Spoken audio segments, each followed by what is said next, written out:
Bonjour à tous. Dans cette petite capsule, nous allons faire une révision sur la propriété des nombres, comme nous l'avons vu en classe.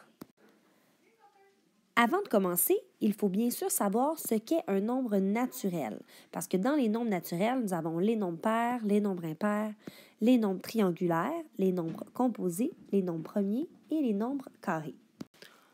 Un nombre naturel, c'est un nombre positif ou nul, c'est-à-dire qu'il s'écrit sans chiffre après la virgule et il est supérieur ou égal à 0. Voici des exemples de nombres naturels. Évidemment, ça pourrait être 0, ça pourrait être 2, 5, 340, jusqu'à l'infini positif. Les nombres pairs et impairs, ce sont des choses que tu as déjà vues. Donc, nous allons passer rapidement. Pour les nombres pairs, ce sont des nombres qui se terminent par 0, 2, 4, 6 ou 8. Et les nombres impairs sont des nombres qui se terminent par 1, 3, 5, 7 ou 9. De plus, on peut dire qu'un nombre pair, c'est un nombre qui se divise par 2. Par exemple, j'ai 10 jetons. 1, 2, 3, 4, 5, 6, 7, 8, 9 et 10. Si je divise 10 jetons en 2, donc si je veux faire 2 paquets égaux, je vais avoir un paquet avec 5 jetons et l'autre paquet avec 5 jetons. Donc, je sais que 10 est un nombre qui se divise par 2, donc 10 est un nombre pair.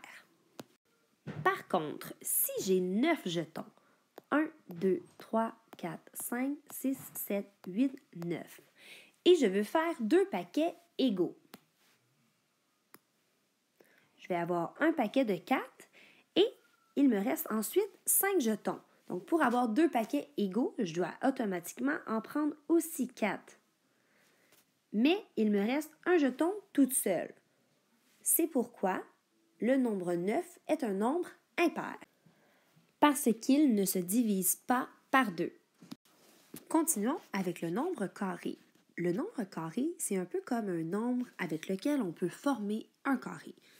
L'exemple qu'on a ici, c'est un carré 3 par 3. Donc, chaque côté est de 3.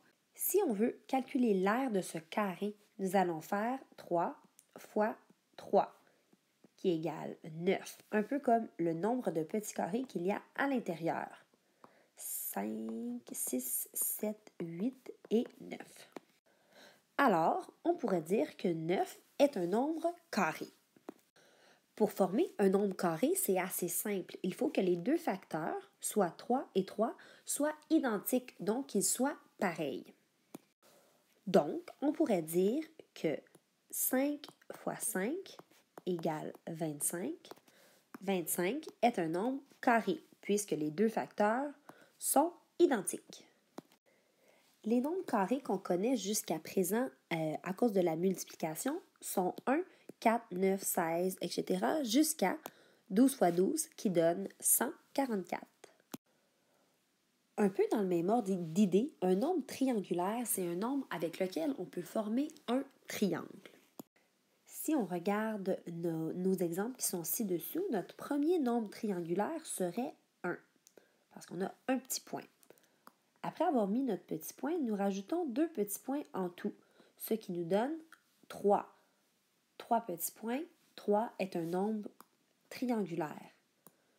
Nous avons ensuite nos 3 petits points et on rajoute 3 autres petits points en dessous, ce qui nous donne 6. Donc 6 est un nombre triangulaire.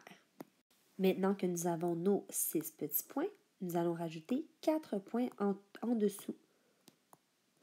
4, 5, 6, 7, 8, 9, 10, ce qui nous donne 10 qui est un nombre triangulaire. Si on voulait trouver le nombre suivant, nous n'aurions qu'à dessiner les petits points. Alors, j'ai mis 10 points pour former mon nombre triangulaire et maintenant, je dois en ajouter 5 en dessous. Nous sommes maintenant rendus à 15. Donc, 15 serait aussi un nombre triangulaire. Enfin, pour les nombres premiers et les nombres composés, nous allons les voir en même temps, à l'aide d'un petit exemple. Si nous prenons les chiffres 7 et 12, dans les multiplications que nous connaissons, qu'est-ce qui donne 7? Nous avons premièrement 1 fois 7 et aussi 7 fois 1. Puisque le nombre 7 a seulement deux facteurs, dont lui-même et 1, c'est automatiquement un nombre premier. Regardons maintenant le chiffre 12. Qu'est-ce qui nous donne 12 en multiplication? Nous avons, premièrement, 1 fois 12. Nous avons aussi 12 fois 1. Nous avons également 2 fois 6 et 6 fois 2. Nous avons 3 fois 4 et 4 fois 3. Alors, dans cet exemple, nous avons évidemment le 12, nous avons le 1, mais nous avons aussi plusieurs autres facteurs avec lesquels nous pouvons arriver à 12. Donc, pour cette raison, le nombre 12 est un nombre composé. Je fais deux petits exemples avec toi pour terminer et pour te remémorer comment la dictée de nombres se fera vendredi. Par exemple, 16. On doit se poser la question, est-ce que 16 est un nombre pair ou un nombre impair? Donc, c'est un nombre pair parce qu'il se termine par 6 à la position des unités. Par la suite, nous nous posons la question, est-ce un nombre premier ou un nombre composé? Pour faire ça, nous devons aller penser dans notre tête à ce qui donne 16 en multiplication. Pour t'aider, tu peux écrire tout ce qui donne 16 en multiplication. Ici, ce que j'ai trouvé, c'est 1 fois 16, 16 fois 1, 2 fois 8, 8 fois 2 et 4 fois 4. Donc, puisqu'il y a plusieurs multiplications pour former le chiffre 16, 16 est donc un nombre composé. Enfin, je sais que le chiffre 16 est un nombre carré parce qu'on peut le composer par 4 fois 4. Un second exemple. Le chiffre 5. Est-ce que 5 est un nombre pair ou un nombre impair? C'est évidemment un nombre impair. Ensuite, on se pose la question, est-ce que c'est un nombre premier ou un nombre composé? Alors, comme tu peux voir en haut ici, j'ai fait une petite liste de qu'est-ce qui donne 5 en multiplication. Nous avons 1 fois 5 et 5 fois 1. Par conséquent, le nombre 5 est un nombre premier puisqu'il y a seulement lui-même et 1 pour faire une multiplication.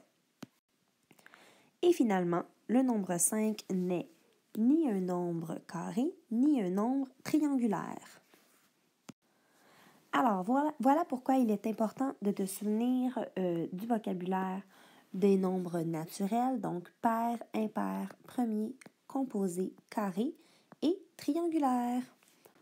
Nous aurons vendredi notre première dictée de nombres comme celle-ci.